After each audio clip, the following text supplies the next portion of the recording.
नमस्कार, मैं हूं दीपांशी पुहाल और आप मेरे साथ देख रहे हैं उदय न्यूज लाइव। आइए बुलेटिन की शुरुआत करते हैं कुछ खास खबरों के साथ। पंजाब को रिश्वत मुक्त करने के लिए पंजाब सरकार लगातार प्रयास कर रही है ताकि अधिकारी आम जनता के कामों को बिना किसी लालच के करे। पंजाब को रिश्वत मुक्त करने के लिए पंजाब सरकार लगातार प्रयास कर रही है ताकि अधिकारी आम जनता के कामों को बिना किसी लालच के करें, जिसको लेकर विजिलेंस विभाग की ओर से जागरूकता सप्ताह मनाए जाते हैं। इसी कड़ी के तहत मोगा विजिलेंस विभाग की ओर SSP vigilance Firozpur range Gautam Singla और डीएसपी विजिलेंस मोगा केवल कृष्ण की अगुवाई में 27 अक्टूबर से 2 नवंबर तक मोगा जिले के अलग अलग स्थानों पर जागरूकता सेमिनार करवाए गए ताकि आम जनता को जागरूक करवाया जाए। मैं लॉ कॉलेज का विद्यार्थी हाँ तो मैं करप्शन तो यही कहना चाहवागा, पहला तो मिल के भी एजुकेशन होनी जरूरी है, बंदे का एजुकेटेड होना जरूरी है। जिमें आप देखिए कि होर ना स्टेटा नालों केरला स्टेट एजुकेटेड स्टेट है तो उत्थे करप्शन काफ़ी हद तक जो कंट्रोल किया गया। दूसरा मैं यही कहांगे मॉरल वैल्यूज़ शुरू तो ही जोड़ा है स्कूलों कॉलेजों के जोड़े है ने मतलब कि भी यहो ਜਿਹੇ सैमीनार लगने चाहिए ताकि जोड़ा है करप्शन को कंट्रोल किया जाए तो ताकि जोड़ा है बच्चों स्टार्टिंग तो ही सिखाया जाए इस भैड़ी आदत बारे ताकि अगे जाके वो अच्छे नागरिक बन सकन। Thank you. ਸੈਮੀਨਾਰ ਤੋਂ ਸਾਨੂੰ ਇਹ ਸਿੱਖਿਆ ਮਿਲਦੀ ਆ ਕਿ ਲੋਕਾਂ ਨੂੰ ਵੱਧ ਤੋਂ ਵੱਧ ਇਸ ਬਾਰੇ ਜਾਗਰੂਕ ਕਰੀਏ ਤਾਂ ਕਿ ਉਹ ਰਿਸ਼ਵਤ ਮੰਗਣ ਵਾਲਿਆਂ ਵੱਲ ਜ਼ਿਆਦਾ ਨਾ ਵਧਾਵਾ ਕਰਨ। ਜੇ ਉਹਨਾਂ ਤੋਂ ਕੋਈ ਰਿਸ਼ਵਤ ਮੰਗਦਾ ਤਾਂ ਉਹਨਾਂ ਨੂੰ ਉਸੇ ਵੇਲੇ ਜਵਾਬ ਦੇ ਸਕਣ। ਇੱਦਾਂ ਹੀ ਬਸ ਥੈਂਕ ਯੂ। ਕੰਟਰੋਲ ਕਰ ਸਕਦੇ ਹਾਂ। ਹਾਂਜੀ ਕੰਟਰੋਲ ਕਰ ਸਕਦੇ ਹਾਂ। ਸਾਨੂੰ ਇਹ ਸਿੱਖਣ ਨੂੰ ਮਿਲਿਆ ਕਿ ਸਾਨੂੰ ਰਿਸ਼ਵਤ ਨਹੀਂ ਦੇਣੀ ਚਾਹੀਦੀ ਤੇ ਨਾ ਹੀ ਲੈਣੀ ਚਾਹੀਦੀ ਹੈ। ਜਿਵੇਂ ਹੁਣ ਆਪਾਂ ਜਾਣਦੇ ਹਾਂ ਕਿਤੇ ਵੀ ਤੇ ਜੇ ਅਗਰ ਆਪਾਂ ਤੋਂ ਕੋਈ ਸਰਕਾਰੀ ਆਫੀਸਰ ਮੰਗਦਾ ਤਾਂ ਆਪਾਂ ਨੂੰ ਰਿਸ਼ਵਤ ਨਹੀਂ ਦੇਣੀ ਚਾਹੀਦੀ ਕਿਉਂਕਿ ਆਪਾਂ ਹੀ ਉਹਨਾਂ ਨੂੰ ਬੜਾਵਾ ਦਿੰਦੇ ਹਾਂ। ਅਗਰ ਆਪਾਂ ਇਸ ਚੀਜ਼ 'ਚ ਬਦਲਾਵ ਲਿਆਉਣਾ ਹੈ, ਰਿਸ਼ਵਤਖੋਰੀ ਨੂੰ ਖਤਮ ਕਰਨਾ ਹੈਗਾ, ਇਸ ਚੀਜ਼ 'ਚ ਬਦਲਾਵ ਲੈਣਾ ਤਾਂ ਆਪਾਂ ਨੂੰ ਆਪਣੇ ਤੋਂ ਹੀ ਸ਼ੁਰੂਆਤ ਕਰਨੀ ਪੈਣੀ ਹੈ। ਹੋਰ ਕੋਈ ਇਹਦੇ 'ਚ ਕੁਛ ਨਹੀਂ ਕਰ ਸਕਦਾ। ਕਿੰਨੇ ਕੁ ਲਾਹੇਮੰਦ ਰਹਿੰਦੇ ਜੀ ਇਹੋ ਜਿਹੇ ਸੈਮੀਨਾਰ ਦੇ ਲੈ ਕੇ? ਹਾਂਜੀ ਕਿੰਨੇ ਕੁ ਲਾਹੇਮੰਦ ਰਹਿਣਗੇ ਸੈਮੀਨਾਰ ਹੈ? ਇਹ ਉਸ ਟਾਈਮ 'ਤੇ ਮਤਲਬ ਬੈਨੀਫੀਸ਼ੀਅਲ ਉਸ ਟਾਈਮ 'ਤੇ ਹੀ ਹੋ ਸਕਦਾ ਅਗਰ ਆਪਾਂ ਇਹਨਾਂ ਨੂੰ ਆਪਣੇ ਆਤਮਾ ਦੇ ਵਿੱਚ ਵਸਾਈਏ ਕਿ ਇਹ ਚੀਜ਼ ਨਹੀਂ ਹੋਣ ਦੇਣੀ। ਜੇਕਰ ਆਪਾਂ ਇਹਨਾਂ ਨੂੰ ਸੁਣ ਕੇ ਇੱਕ ਕੰਨ ਤੋਂ ਸੁਣ ਕੇ ਤੇ ਦੂਜੇ ਤੋਂ ਕੱਢਦੇ ਫਿਰ ਇਹਨਾਂ ਦਾ ਕੋਈ ਫਾਇਦਾ ਨਹੀਂ। ਅਗਰ ਆਪਾਂ ਇਹਨਾਂ ਨੂੰ ਆਪਣੀ ਆਤਮਾ ਦੇ ਵਿੱਚ ਇਹਨਾਂ ਚੀਜ਼ਾਂ ਨੂੰ ਲੈਂਦੇ, ਆਪਣੇ ਦਿਮਾਗ 'ਚ ਚੀਜ਼ ਨੂੰ ਬਿਠਾਉਂਦੇ ਤਾਂ ਹੀ ਇਹ ਇੱਦਾਂ ਦੇ ਸੈਮੀਨਾਰ ਕਾਰਗਰ ਹੈ, ਅਦਰਵਾਈਜ਼ ਇਹਨਾਂ ਦਾ ਕੋਈ ਬੈਨੀਫਿਟ ਹੈ ਹੀ ਨਹੀਂ। ਮੇਨ ਗੱਲ ਆਪਣੀ ਇਹ ਹੈ ਜੀ, ਆਪਾਂ ਨੂੰ ਸੈਮੀਨਾਰ ਕਰਨੇ ਚਾਹੀਦੇ, ਜਗ੍ਹਾ ਜਗ੍ਹਾ ਆਪਾਂ ਨੂੰ ਲੋਕਾਂ ਨੂੰ ਸਮਝਾਉਣਾ ਚਾਹੀਦਾ ਵੀ ਆਪਾਂ ਨੂੰ ਕਰਪਸ਼ਨ ਕਿਵੇਂ ਰੋਕਣੀ ਚਾਹੀਦੀ ਆ। ਆਮ ਬੰਦਾ ਇਹ ਕਰਪਸ਼ਨ ਰੋਕ ਸਕਦਾ, ਹਰ ਇੱਕ ਬੰਦਾ ਆਪਣੀ ਲੈਵਲ 'ਤੇ ਪਾਰਟਿਸਿਪੇਟ ਕਰੇਗਾ ਤਾਂ ਹੀ ਕਰਪਸ਼ਨ ਰੁਕੇਗੀ। ਮੇਨ ਇਹ ਬਿਊਰੋਕਰੇਸੀ ਦਾ ਕੰਮ ਹੈ ਜੀ ਕਰਪਸ਼ਨ ਰੋਕਣਾ। ਬਿਊਰੋਕਰੇਸੀ ਇੱਦਾਂ ਕਹਿੰਦਾ ਮਤਲਬ ਹੈ ਵੀ ਵੱਡਾ ਜਿਹੜਾ ਅਫਸਰ ਆ ਉਹ ਕਿਸੇ ਤਰੀਕੇ ਨਾਲ ਲੋਅ ਬਣਾਏਗਾ ਤਾਂ ਹੀ ਇੱਕ ਕਰਪਸ਼ਨ ਨੂੰ ਰੋਕਿਆ ਜਾ ਸਕਦਾ। ਜਿਵੇਂ ਛੋਟੇ ਲੈਵਲ 'ਤੇ ਬੰਦਾ ਕਹਿੰਦਾ ਵੀ ਮੈਂ ਇਹ ਬੰਦੇ ਨੂੰ ਰਿਸ਼ਵਤ ਨਹੀਂ ਦੇਣੀ, ਜੇ ਆਪਾਂ ਕਿਸੇ ਵੀ ਤਰੀਕੇ ਨਾਲ ਰਿਸ਼ਵਤ ਨੂੰ ਨਾ ਦੇਵਾਂਗੇ ਉਹ ਮੰਗ ਨਹੀਂ ਸਕੇਗਾ। ਜੇ ਉਹ ਰਿਸ਼ਵਤ ਦਿੰਦਾ ਤਾਂ ਆਪਾਂ ਉਹਦੇ ਹਾਇਰ ਲੈਵਲ ਦੇ ਆਫੀਸਰ ਨੂੰ ਕੰਪਲੇਂਟ ਕਰ ਸਕਦੇ ਹਾਂ। ਜੇ ਉਹਦਾ ਹਾਇਰ ਲੈਵਲ ਦਾ ਆਫੀਸਰ ਵੀ ਉਹ ਕੰਪਲੇਂਟ ਨੂੰ ਕੰਸੀਡਰ ਨਹੀਂ ਕਰਦਾ ਤਾਂ ਉਸ ਤੋਂ ਉੱਪਰ ਜਾਓ।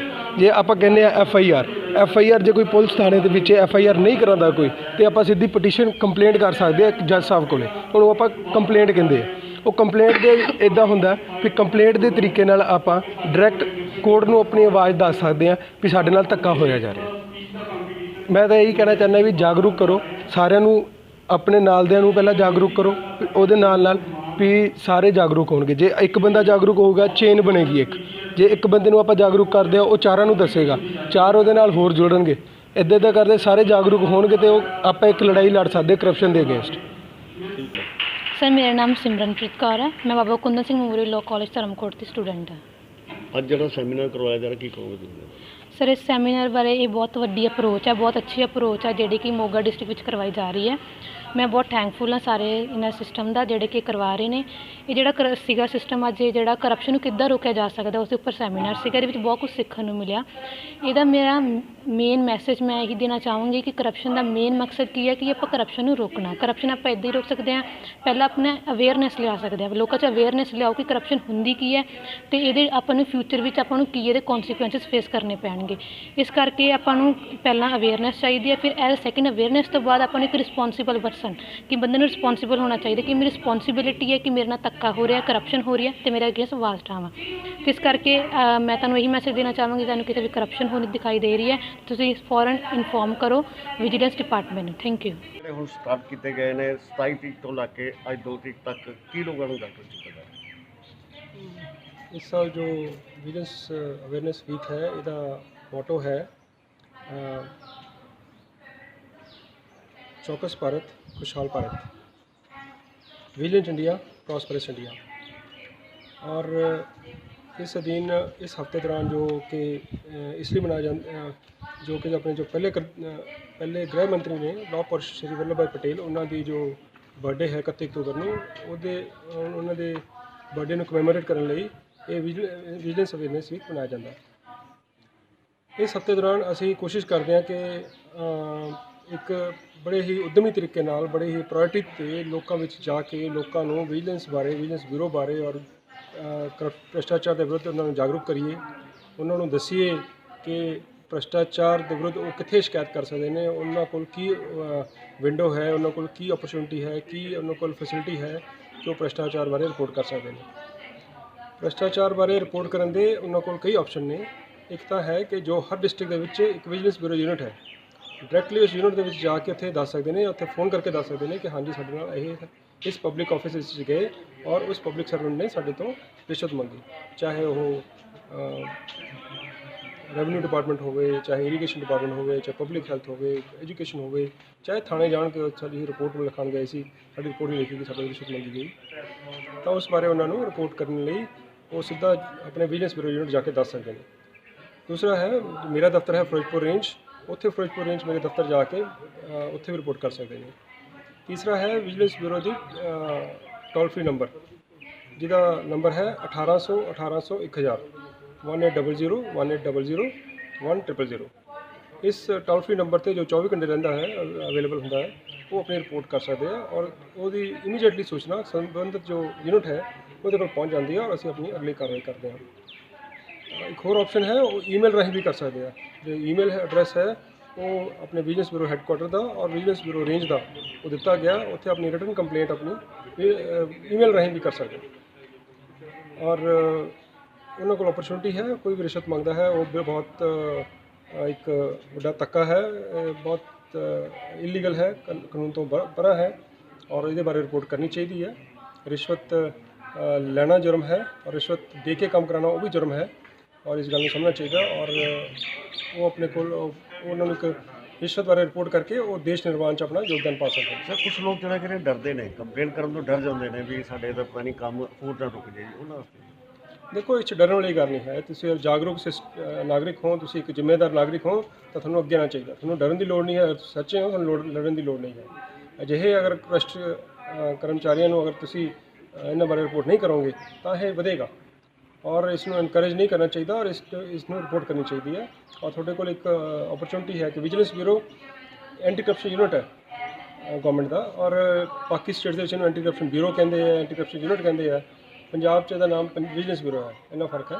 ਔਰ ਇਹਦਾ ਸਪੈਸੀਫਿਕ ਕੰਮ ਇਹੀ ਹੈ ਕਿ ਪਬਲਿਕ ਆਫਿਸ ਦੇ ਵਿੱਚ ਪਬਲਿਕ ਸਰਵੈਂਟਸ ਵੱਲੋਂ ਪੰਜਾਬ ਦੇ ਵਿੱਚ ਕੋਈ ਵੀ ਭ੍ਰਿਸ਼ਟਾਚਾਰ ਕੀਤਾ ਜਾਂਦਾ ਉਹਦੀ ਰਿਪੋਰਟ ਇੱਥੇ ਕੀਤੀ ਜਾਵੇ ਔਰ ਉਹਦੇ ਬਾਰੇ ਵਿਜੀਲੈਂਸ ਬਿਊਰੋ ਫਿਰ ਆਪਣੀ ਕਾਰਵਾਈ ਕਰਦਾ ਹੈ।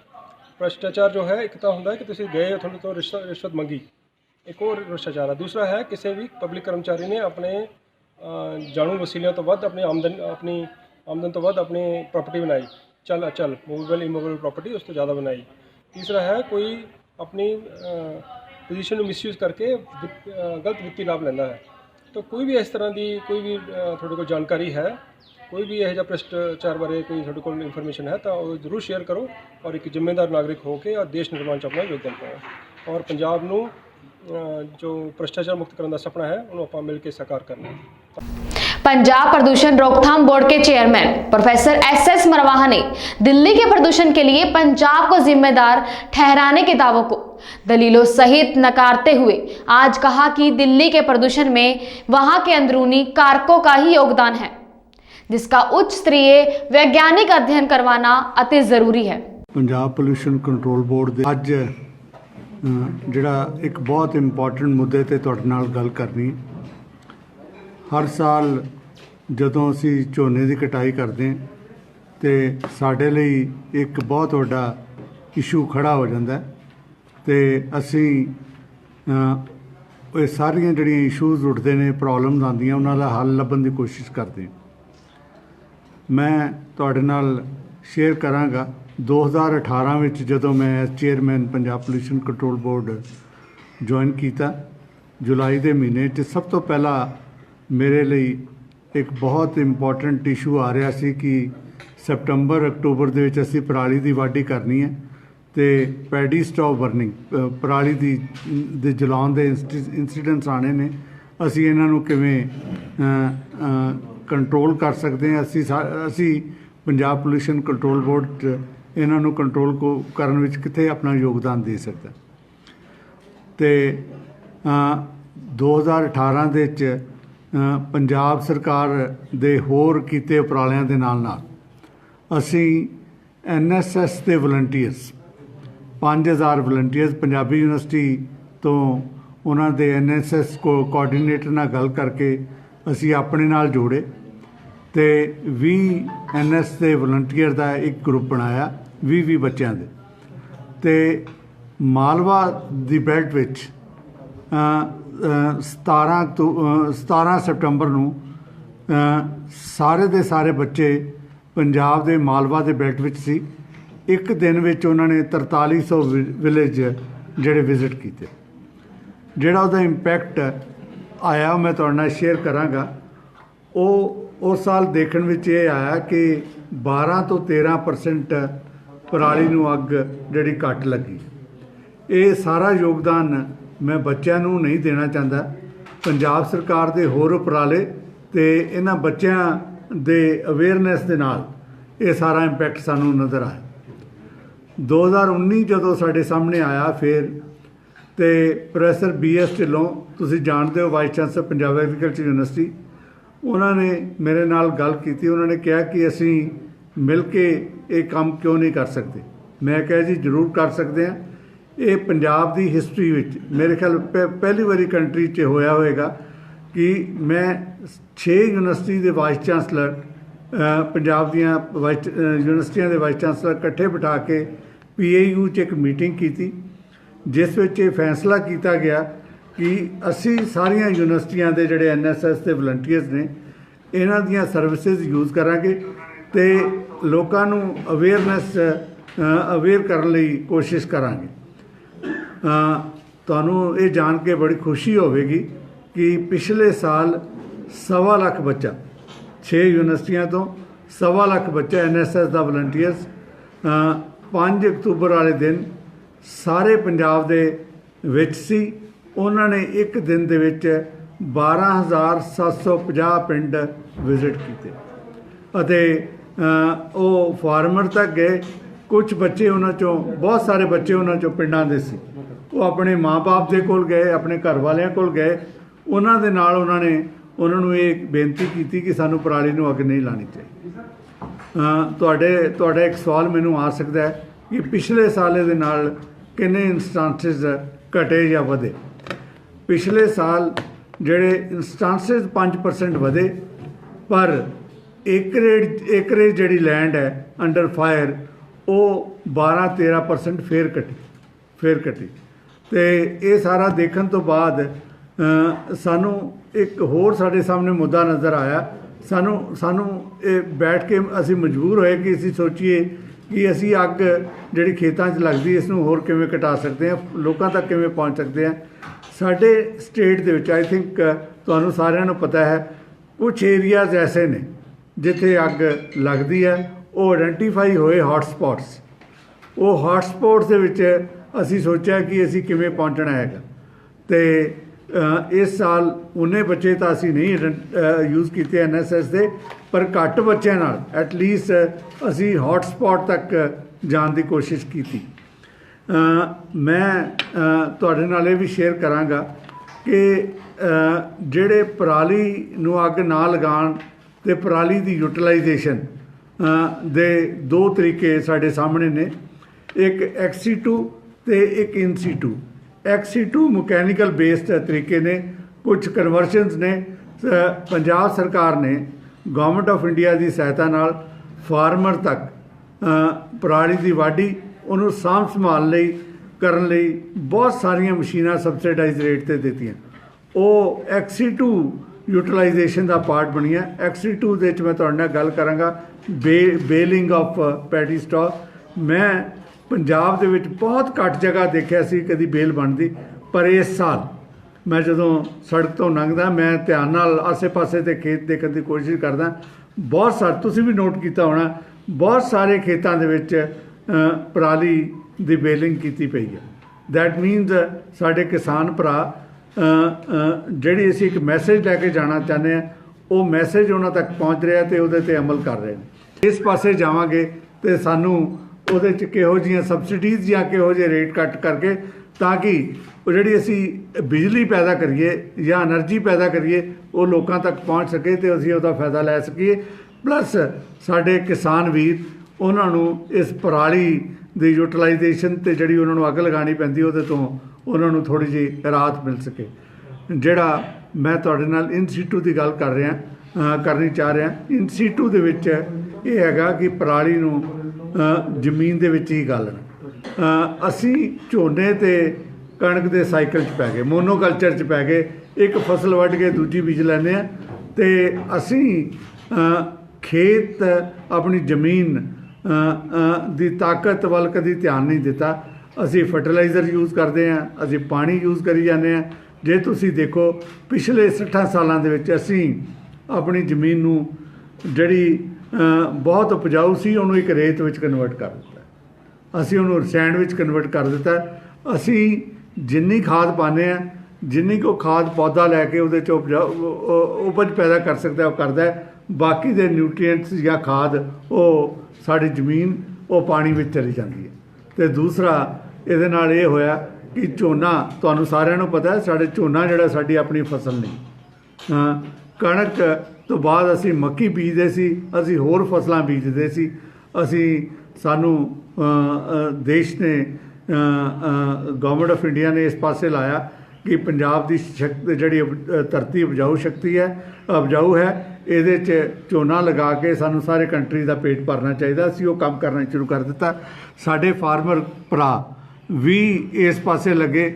ਪਰ ਜਦੋਂ ਸਾਰੇ ਕੰਟਰੀ ਦੇ ਵਿੱਚ ਬਾਕੀ ਦੇ ਪ੍ਰਦੇਸ਼ ਵੀ ਫਸਲਾਂ ਉਗਾਉਣ ਲੱਗ ਪਏ ਤੇ ਉਹਨਾਂ ਨੇ ਸਾਡੇ ਝੋਨੇ ਤੇ ਕਣਕ ਨੂੰ ਖਰੀਦਣਾ ਘੱਟ ਕਰ ਦਿੱਤਾ ਜਾਂ ਬੰਦ ਕਰਨ ਦੀ ਕੋਸ਼ਿਸ਼ ਕਰਨ ਲੱਗੇ ਤੇ ਜਿਹਦੇ ਨਾਲ ਸਾਨੂੰ ਕਾਫੀ ਮੁਸ਼ਕਲਾਂ ਆ ਰਹੀਆਂ। ਤੇ ਇੱਕ ਜਦੋਂ XC2 ਦੀ ਗੱਲ ਕਰਦੇ ਹਾਂ, ਸਾਡੇ ਕੋਲ ਇੱਕ ਹੋਰ ਮੈਥਡ ਹੈ ਡਿਵਰਸੀਫਿਕੇਸ਼ਨ ਦਾ। ਸਾਨੂੰ ਉਹਦੇ ਵੱਲ ਧਿਆਨ ਦੇਣ ਦੀ ਲੋੜ ਹੈ। ਸਾਨੂੰ ਇਹ ਦੇਖਣ ਦੀ ਲੋੜ ਹੈ ਕਿ ਅਸੀਂ ਝੋਨਾ ਘੱਟ ਬੀਜੀਏ ਜਿਹਦੇ ਨਾਲ ਸਾਡਾ ਪਾਣੀ ਘੱਟ ਵਰਤਿਆ ਜਾਏਗਾ ਤੇ ਸਾਨੂੰ ਹੋਰ ਫਸਲਾਂ ਲਾਉਣੀਆਂ ਚਾਹੀਦੀਆਂ ਜਿਨ੍ਹਾਂ ਤੋਂ ਸਾਨੂੰ ਜਿਹੜੀ ਹੈਗੀ ਹੈ ਰਿਟਰਨ ਜ਼ਿਆਦਾ ਮਿਲੇ। ਇਸ ਪਾਸੇ ਵੀ ਗਵਰਨਮੈਂਟ ਪਿਛਲੇ 5-6 ਸਾਲ ਤੋਂ ਕੰਮ ਕਰ ਰਹੀ ਹੈ ਪਰ ਜ਼ਿਆਦਾ ਸਫਲਤਾ ਨਹੀਂ ਮਿਲੀ। ਪਰ ਮੈਨੂੰ ਇੱਦਾਂ ਲੱਗ ਰਿਹਾ ਕਿ ਸਾਨੂੰ ਆਪਣੇ ਕਿਸਾਨ ਵੀਰਾਂ ਨੂੰ ਐਜੂਕੇਟ ਕਰਨਾ ਚਾਹੀਦਾ ਕਿ ਉਹ ਇਸ ਪਾਸੇ ਵੱਲ ਨੂੰ ਤੁਰਨ ਤਾਂ ਜੋ ਉਹਨਾਂ ਨੂੰ ਉਹਨਾਂ ਦੇ ਖੇਤਾਂ 'ਚੋਂ ਜ਼ਿਆਦਾ ਰਿਟਰਨ ਮਿਲ ਸਕੇ ਤੇ ਉਹਦਾ ਫਾਇਦਾ ਲੈ ਸਕਣ। ਬਾਕੀ ਮੈਂ ਜਿਹੜੀ ਗੱਲ ਕਰ ਰਿਹਾ ਸੀਗਾ ਕਿ ਜਦੋਂ ਅਸੀਂ ਝੋਨਾ ਰੇਤ ਬਣਾ ਦਿੱਤੀ, ਸਾਡੇ ਖੇਤਾਂ ਦੇ ਵਿੱਚ ਪਾਣੀ ਦੀ ਰਿਟੈਂਸ਼ਨ ਕਪੈਸਿਟੀ ਬਹੁਤ ਘੱਟ ਗਈ, ਰਿਟੈਂਸ਼ਨ ਕਪੈਸਿਟੀ ਨਹੀਂ ਰਹੀ। ਮੈਂ ਬਸ ਇਹੀ ਕਹਿਣਾ ਚਾਹੂੰਗਾ ਤੁਹਾਡੇ ਥਰੂ ਕਿ ਦਿੱਲੀ ਵਿੱਚ ਹੋਣ ਵਾਲੇ ਪੋਲਿਊਸ਼ਨ ਲਈ ਦਿੱਲੀ ਨੂੰ ਆਪਣੀਆਂ ਹੋਰ ਗਤੀਵਿਧੀਆਂ 'ਤੇ ਧਿਆਨ ਦੇਣ ਦੀ ਲੋੜ ਹੈ, ਐਨਾਲਾਈਜ਼ ਕਰਨ ਦੀ ਲੋੜ ਹੈ ਕਿ ਉਹਨਾਂ ਦੀਆਂ ਗਤੀਵਿਧੀਆਂ ਕਰਕੇ ਉਹ ਪੋਲਿਊਸ਼ਨ ਕਿਵੇਂ ਵੱਧ ਰਿਹਾ ਤੇ ਕੀ ਹੋ ਰਿਹਾ। ਪੰਜਾਬ ਦਾ ਫਿਕਰ ਜਿਹੜਾ ਮੈਂ ਤੁਹਾਡੇ ਨਾਲ ਸਾਂਝਾ ਕਰਾਂਗਾ, ਜਿਹੜਾ AQI ਹੈਗਾ, AQI ਹੈ ਇਸ ਸਾਲ ਦਾ ਜਿਹੜਾ AQI ਹੈਗਾ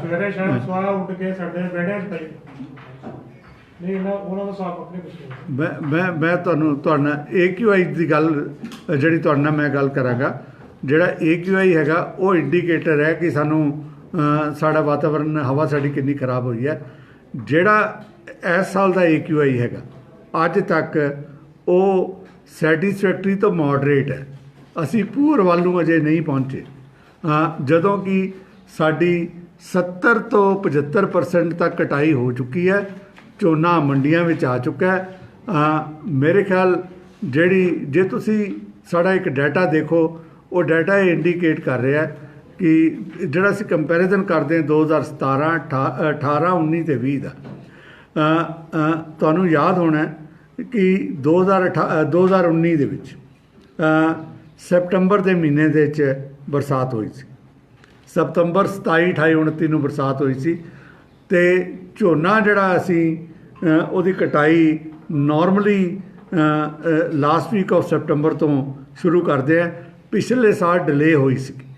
ਜਿਹੜਾ ਪੀਕ ਅੱਗ ਲੱਗਦੀ ਹੈ ਉਹ ਲੇਟ ਪੀਕ ਆਈ ਤੇ ਉਹ ਹੁਣ ਆਣੀ ਸ਼ੁਰੂ ਹੋਈ ਹੈ। ਮੇਰੇ ਖਿਆਲ ਜੇ ਤੁਸੀਂ ਹੁਣ ਦਾ ਡਾਟਾ ਦੇਖੋ, ਉਹ ਡਾਟਾ ਇਹ ਕਹਿ ਰਿਹਾ ਕਿ ਇਸ ਸਾਲ ਜਿਹੜਾ ਪੀਕ ਆਈ ਹੈ ਉਹ ਨੰਬਰ ਆਫ ਇੰਸਟੈਂਸਿਸ ਵਧੇ ਨੇ। ਪਿਛਲੇ ਸਾਲ ਨੰਬਰ ਆਫ ਇੰਸਟੈਂਸਿਸ ਇੰਨੇ ਵਧੇ ਨਹੀਂ ਸੀ, ਉਹ ਹੁਣ ਵਧਣੇ ਸ਼ੁਰੂ ਹੋਏ ਨੇ। ਆਲਮੋਸਟ ਕੱਲ੍ਹ ਔਰ ਅੱਜ ਦੇ ਡਾਟਾ ਇਹ ਕਹਿ ਰਿਹਾ ਕਿ ਪਿਛਲੇ ਸਾਲ ਜਿੰਨੇ ਕੇਸਾਂ ਵਿੱਚ ਕੱਲ੍ਹ ਅੱਗ ਲੱਗੀ ਸੀ ਉਨਾ ਹੀ ਇਸ ਸਾਲ ਲੱਗੀ ਹੈ। ਤੇ ਅੱਜ ਦਾ ਡਾਟਾ ਆਪਣੇ ਕੋਲ ਸ਼ਾਇਦ ਕੁਰਨੇਸ਼ ਅਵੇਲੇਬਲ ਹੈ, ਦੇਖ ਕੇ ਦੱਸ ਦਿੰਦੇ ਆ। IQ ਕਿੰਨੇ ਰਹੇ ਇਸ ਵਾਰ AQI ਕੁਰਨੇਸ਼ ਦੱਸਿਓ ਜਰਾ ਕਾਈਂਡਲੀ। ਚੇਅਰਮੈਨ ਸਾਹਿਬ ਕੁਐਸਚਨ ਇੱਕ ਹੈ, ਹਾਂਜੀ ਤੁਸੀਂ ਕਹਿੰਦੇ ਹੋ ਦਿੱਲੀ ਤੱਕ ਪੋਲੂਸ਼ਨ ਨਹੀਂ ਪਹੁੰਚ ਰਿਹਾ। ਹਾਂਜੀ ਪੰਜਾਬ ਦੇ ਵਿੱਚ ਕਿਤੇ ਨਾ ਕਿਤੇ ਪੋਲਿਊਟਡ ਹੈ। ਕਰੋਨਾ ਤੋਂ ਪਹਿਲੇ ਹੀ ਲੋਕ ਦੁਖੀ ਹੈ। ਖਾਸ ਤੌਰ ਤੇ ਕਰੋਨਾ 'ਚ ਕਿਹਾ ਗਿਆ ਕਿ ਜਿਹੜੇ ਬੱਚੇ ਨੇ ਜਾਂ ਜਿਹੜੇ ਬਜ਼ੁਰਗ ਨੇ, ਖਾਸ ਤੌਰ ਤੇ ਜਿਨ੍ਹਾਂ ਨੂੰ ਸਾਹ ਦੀ ਪ੍ਰੋਬਲਮ ਹੈ, ਹਾਰਟ ਦੀ ਪ੍ਰੋਬਲਮ ਹੈ, ਉਹ ਸਾਵਧਾਨ ਰਹਿਣ। ਲੇਕਿਨ ਜਿਸ ਤਰੀਕੇ ਨਾਲ ਪੋਲੂਸ਼ਨ ਵੱਧ ਰਿਹਾ ਡੇ ਬਾਏ ਡੇ, ਉਸ ਤਰੀਕੇ ਨਾਲ ਤਾਂ ਵਿਚਾਰੇ ਹੋਰ ਜ਼ਿਆਦਾ ਪਰੇਸ਼ਾਨ ਹੋ ਜਾਣਗੇ। ਡੈਥ ਰੇਟ ਵੱਧ ਜੂਗਾ ਕਰੋਨਾ। ਮੈਂ ਤੁਹਾਡੇ ਨਾਲ ਡਿਊ ਟੂ ਪੋਲੂਸ਼ਨ ਮੈਂ ਤੁਹਾਡੇ ਨਾਲ ਤੁਹਾਡੇ ਕੁਐਸਚਨ ਨਾਲ ਐਗਰੀ ਕਰਦਾ। ਜਿਹੜਾ ਕੋਵਿਡ ਦਾ ਪੈਂਡੈਮਿਕ ਸੀ ਉਹ ਬਹੁਤ ਵੱਡਾ ਚਿੰਤਾ ਦਾ ਵਿਸ਼ਾ ਸੀ। ਇਸ ਸਾਲ ਪਰਾਲੀ ਦੀ ਅੱਗ ਨੂੰ ਪਰਾਲੀ ਨੂੰ ਅੱਗ ਲਾਉਣ 'ਤੇ ਕੰਟਰੋਲ ਕਰਨ ਲਈ ਜਿਹੜੀਆਂ ਐਫਰਟਸ ਹੋਈਆਂ, ਕਿਉਂਕਿ ਇਹ ਜਿਹੜਾ ਪੈਂਡੈਮਿਕ ਚੱਲ ਰਿਹਾ ਸੀ, ਇਹ ਧੂੰਆਂ, ਕਿਉਂਕਿ ਧੂੰਆਂ ਵੀ ਸਾਡੇ ਫੇਫੜਿਆਂ 'ਤੇ ਸਾਡੇ ਸਾਹ ਪ੍ਰਣਾਲੀ 'ਤੇ ਇਫੈਕਟ ਕਰਦਾ, ਤਾਂ ਕਿ ਇਹ ਸਾਰੀਆਂ ਜਿਹੜੀਆਂ ਇਸ ਸਾਲ ਐਫਰਟਸ ਹੋਈਆਂ ਇਸ ਕਰਕੇ ਜ਼ਿਆਦਾ ਹੋ ਰਹੀਆਂ ਤਾਂ ਜੋ ਉਹ ਸਿਚੁਏਸ਼ਨ ਐਗਰਾਵੇਟ ਨਾ। ਇਸ ਕਰਕੇ ਤੁਹਾਡੇ ਨਾਲ ਮੈਂ 100% ਐਗਰੀ ਕਰ ਰਿਹਾ ਕਿ ਜਿਹੜਾ ਹੈਗਾ ਕੋਵਿਡ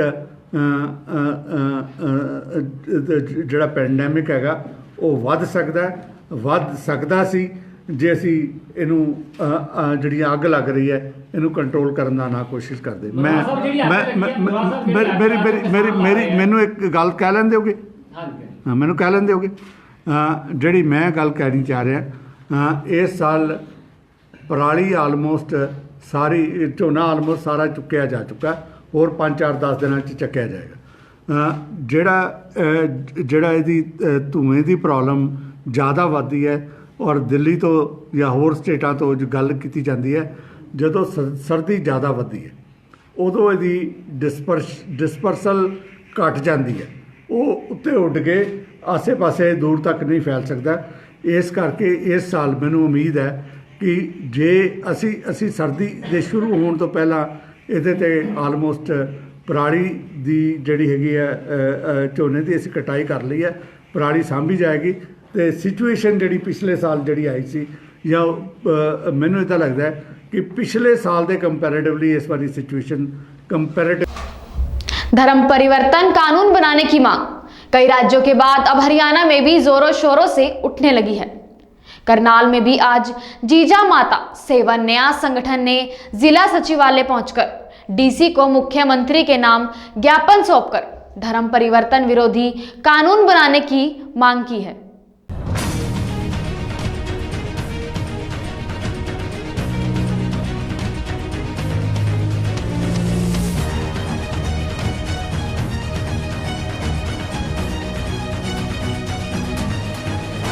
बल्लभगढ़ में दिन दिहाड़े आरोपी तौफीक द्वारा निकिता की हत्या करने के बाद देश भर में आरोपियों के खिलाफ सख्त सजा की मांग पूरे देश में उठ रही है, तो वहीं धर्म परिवर्तन कानून बनाने की मांग भी हरियाणा में लगातार उठ रही है।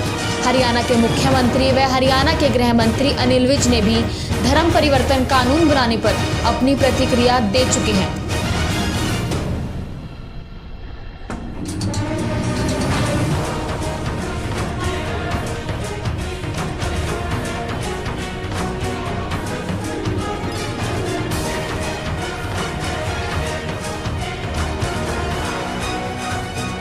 आप सबको पता है कि निकिता तोमर बल्लभगढ़ की जो हम बेटी, हमारे देश की बेटी की जो जघन्य नृशंस हत्या हुई है, उसके विरोध में हम सभी बहनें इकट्ठी हुई हैं। आज हमारी बेटियां समाज में सुरक्षित नहीं हैं। देख के हमारे रोंगटे खड़े हो जाते हैं कि किस तरीके से इस तरह के केस, चाहे वो लव जिहाद है या धर्म परिवर्तन है, उसके ऊपर इतना दबाव दिया गया कि उस बेटी ने अपना बलिदान दे दिया। उनको देख के आज हमें लगता है कि समाज में हमारी बेटियों की सुरक्षा के प्रति कड़े नियम होने चाहिए। परिवार के अंदर सभी डरे हुए हैं आज कि अगर इस तरीके से हत्याएं होती रही तो हमारी बेटियां, हमारा समाज, हमारी महिलाएं कहाँ सुरक्षित है। भारत एक लोकतंत्र देश है, लेकिन लोकतंत्र देश की आड़ में अगर इस तरह से हमारे ऊपर अत्याचार होंगे वो कदापि भी सहन नहीं होंगे। आज हम उपायुक्त महोदय निशांत यादव जी को ज्ञापन दे रहे हैं कि सरकार की तरफ से, सरकार तो अपना कार्य कर रही है, लेकिन हमें भी जागरूक होना है हर व्यक्ति को कि हमारे समाज में क्या चल रहा है। वो जागरूकता हर व्यक्ति, हर परिवार में होनी चाहिए। समाज सुदृढ़ बने, हमारा राष्ट्र सुदृढ़ बने, उस हेतु हमने ज्ञापन निशांत यादव जी को आज हम सभी बहनें इकट्ठे होकर उनको सौंप रहे हैं। क्या मांग के, ताकि इन जो केसेस हैं इनकी जो सुनाई जो है वो फास्ट ट्रैक पे कोर्ट में होनी चाहिए और तुरंत सीबीआई द्वारा जांच होनी चाहिए, तुरंत इनके निर्णय होने चाहिए, ताकि अगर इस तरीके से आपराधिक घटनाएं बढ़ती जाएंगी समाज के अंदर तो बहुत मुश्किल हो जाएगा बेटियों का, महिलाओं का। और महिला तो राष्ट्र की आधार शक्ति है। जी, आपका नाम क्या है? सीमा। यहाँ पर तोमर के साथ जो भी हुआ उस सब का हमको बहुत दुख है और हम उनके लिए यहाँ पर न्याय मांगने आए हैं। लेकिन उससे भी ज़्यादा दुख हमें इस बात का है कि इसके लिए ना तो कोई इसके बारे में ना कोई बात कर रहा है, ना इस मामले को कोई उठा रहा है, ना हम आसपास मीडिया में भी या कहीं भी इतना इस मामले को नहीं देख रहे हैं, जो सबसे बड़ा दुख का विषय है। दूसरी चीज़ ये है कि आम तौर पर भी हमारी बेटियाँ आज सुरक्षित नहीं हैं। अगर एक लड़की ने धर्म परिवर्तन के लिए या किसी भी कारण से ना बोला तो उस ना को ना की तरह लिया जाए और उसके निर्णय को रिस्पेक्ट किया जाए। हम ये चाहते हैं। और निकिता पहली लड़की नहीं थी जिसके साथ ये हुआ, लेकिन हम ये चाहते हैं कि वो आखिरी लड़की हो जिसके साथ ऐसा कुछ हुआ। इसीलिए हम चाहते हैं कि सिर्फ इस मामले नहीं बल्कि इसके पीछे की जो रीज़न है वहाँ तक जाया जाए, कारण तक जाया जाए और उस कारण को जड़ से ख़त्म किया जाए, जो कि सरकार अगर एक प्रेसिडेंट सेट करेगी, अगर कड़ी कार्यवाही होगी उसके खिलाफ, कल्प्रिट के खिलाफ, तो शायद हम इन मामलों को ख़त्म तो नहीं लेकिन कम करने में अपना सहयोग ज़रूर दे पाएंगे। भारत तो सुरक्षित है, लेकिन उसको असुरक्षित हमारे ही समाज के कुछ लोग होते हैं, कुछ ऐसा सेक्शन होता है जो बना देता है, लेकिन उनसे कैसे डील करना है वो हमारी सरकार को देखना चाहिए। भारत तो सुरक्षित है और सुरक्षित रहे, यही हम चाहते हैं। आपका नाम क्या? यज्ञा। इंसाफ चाहते हो और आज क्या कुछ करने वाले? जैसे कि नितिका तोमर के साथ हुआ, हम चाहते हैं कि आने वाली किसी भी लड़की के साथ ऐसा ना हो। और मेरा पूरे हमारे प्रधानमंत्री जी से ये अनुरोध है कि हमारे देश में एक ऐसा बिल पास हो सके कि जो भी ये कोई रीति हमारे समाज में हो रही है, चाहे वो रेप केस हो, चाहे वो मर्डर केस हो लड़कियों के प्रति, या कुछ भी ऐसी कोई जो कुरीतियाँ हो रही हैं समाज में, उसके लिए एक ऐसा बिल पास हो कि जो भी कोई ये काम करे तो तुरंत उनको शूट एट फर्स्ट एड कर दिया जाए, उनको मार दिया जाए, उनको सज़ा ऐसी मिले, एक एग्जाम्पल सेट हो कि अगर ये बंदा इस लड़की का रेप करेगा या किसी को मारेगा तो उसके साथ इतना बुरा बर्ताव हो तो जो आने वाले जो लड़के हैं, ये जितने भी शरारती तत्व हैं हमारे समाज के, वो डर के रहे। जैसे कि आप देखेंगे कि फॉरेन कंट्री में भी एक रूल है कि अगर कोई किसी को इस तरीके से मारेगा तो उसका एक पनिशमेंट सेट हुई है। तो मेरा यही अनुरोध है हमारे प्रधानमंत्री जी से कि वैसे तो जब से वो हमारे सरकार आई है, जैसे हमारे प्रधानमंत्री जी लड़कियों के लिए सुरक्षा कदम कर रहे हैं, उसके लिए वो सराहनीय है, मगर फिर भी हम चाहते हैं कुछ इस तरीके से और सुरक्षा के लिए और ऐसे नियम पालन होने चाहिए जिसकी वजह से कोई भी गलती करे तो उसके लिए एक डर पैदा हो जाए कि अगर आप ये काम करोगे तो उसके आपको ये पनिशमेंट मिलेगी। ऐसा करने से जो हमारे समाज में जितने भी ये बुरे कर्म हो रहे हैं वो कम हो जाएंगे। और मैं दोबारा चाहती हूँ कि जो नितिका तोमर है उसके साथ जो हुआ है, जो धर्म परिवर्तन करने के लिए उसको फोर्सफुली एक्ट करा था, उस चीज़ के लिए उसको रोकना चाहिए। आप क्या मानते हैं कि इस पे ठंडे बस्ते में क्यों है ये केस, कहीं ना कहीं इस पे कार्रवाई क्यों नहीं होगी अभी तक? हमारी सरकार से यह अनुरोध है कि इसको जल्दी फास्ट ट्रैक कोर्ट में करना चाहिए ताकि उस बच्ची को न्याय मिल सके। आज आप कहाँ पर आए हैं, किनसे मिले? आज हम निशांत यादव जी के पास ज्ञापन सौंपने आए हैं ताकि हम हमारी भारत की बिटिया को जो है वो इंसाफ दिलवा सकें। मैडम क्या लगता है, अगर कोशिश करेंगे, अगर सारे समाज सेवी अगर सड़क पे उतर जाएंगे, इस तरीके से हम प्रोटेस्ट करेंगे उस चीज़ के लिए। खबरों का सिलसिला जारी रहेगा, आप हमारे साथ जुड़े रहिए और देखते रहिए उदय न्यूज़ लाइव। नमस्कार।